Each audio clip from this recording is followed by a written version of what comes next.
नमस्कार दोस्तों, बहुत बहुत स्वागत है आपका हमारे चैनल में। आज हम जानेंगे वज्रपात यानी आकाशीय बिजली के बारे में। क्या कारण है और क्या क्या इनसे हानि होती है, क्या क्या लाभ होते हैं और क्यों वज्रपात की घटनाएं सामने आती हैं, सभी फैक्टर के बारे में मैं आपको इस वीडियो में बताऊंगा। तो चलिए वीडियो स्टार्ट करते हैं। ओके, तो देखिए वज्रपात वज्रपात मानसून के शुरुआती चरण में ज़्यादा आते हैं। तो भारत में मानसून का शुरुआती चरण जून जुलाई होता है।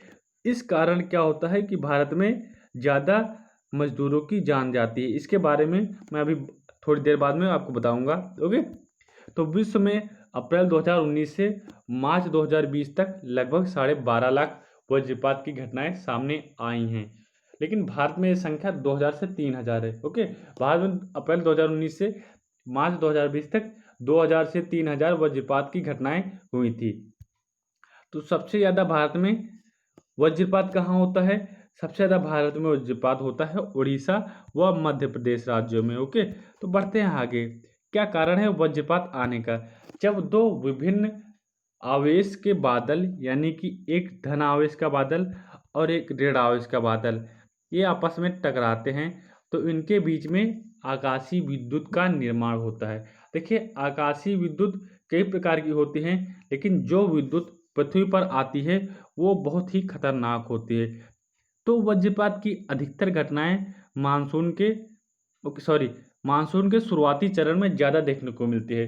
तो मानसून का शुरुआती चरण भारत में होता है जून जुलाई, और इसी बीच में भारत में खरीफ फसल की रोपाई चल रही होती है।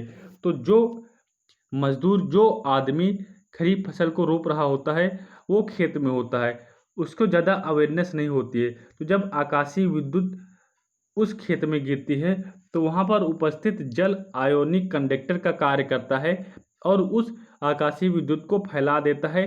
इसीलिए ज़्यादा मात्रा में लोग इस आकाशीय विद्युत के चपेट में आ जाते हैं और उनको अपनी जान से हाथ धोना पड़ता है। यही कारण है कि भारत में मानसून के शुरुआती चरण में ज़्यादा आकाशीय विद्युत देखने को मिलता है और इससे ज़्यादा जान माल की हानि होती है। ओके, तो नमी, लवणता और जल की उपस्थिति में यह पृथ्वी पर बहुत तेजी से फैल जाता है आकाशीय विद्युत। हानि क्या क्या है? सबसे पहले जान माल की होती है। दूसरा, पेड़ पौधों की हानि होती है। आपके घर बार में अगर ये गिर जाए तो बहुत ज़्यादा इफेक्ट डालता है। देखिए, कुतुब मीनार में भी आकाशीय विद्युत का प्रभाव पड़ा था, जिससे उसकी एक ऊपरी इमारत चली गई थी और बाद में आने वाले शासकों ने उसका वापस निर्माण किया था। ओके, लाभ क्या है? देखिए, आकाशीय विद्युत जब आकाश से गिरती है तो वो बहुत भारी मात्रा में नाइट्रोजन लेकर पृथ्वी पर आती है।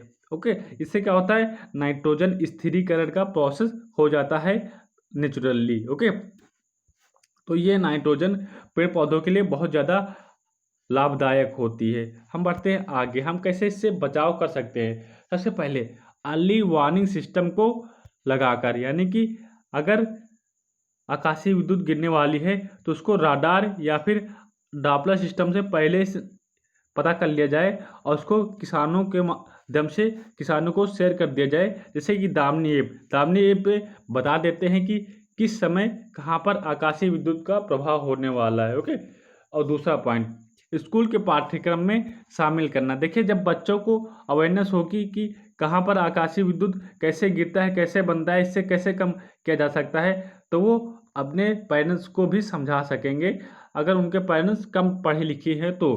ओके, उड़ीसा का आपात मित्र बहुत हेल्पफुल ऐप है, जिससे वहाँ के लोगों को जानकारी दी जाती है कि आप इस मौसम में, यानी कि मानसून के शुरुआती मौसम में जब आकाशीय विद्युत गिरने लगे तो आप क्या करें। और अगला पॉइंट, टिन धातुओं की छत का प्रयोग न करना। देखिए, टिन और धातु ये होती हैं विद्युत की चालक। ओके, इससे फैलता है आकाशीय विद्युत।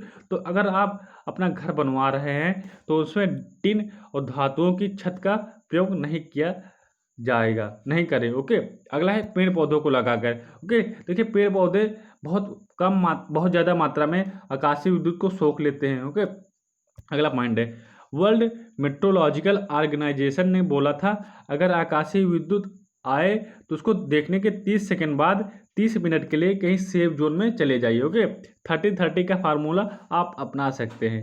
तो ये आज का हमारा टॉपिक था आकाशीय विद्युत यानी वज्रपात। अगर वीडियो पसंद आई हो तो प्लीज़ लाइक कर देना, कमेंट बॉक्स में बताना कि हमारी वीडियो कैसी लगी हो।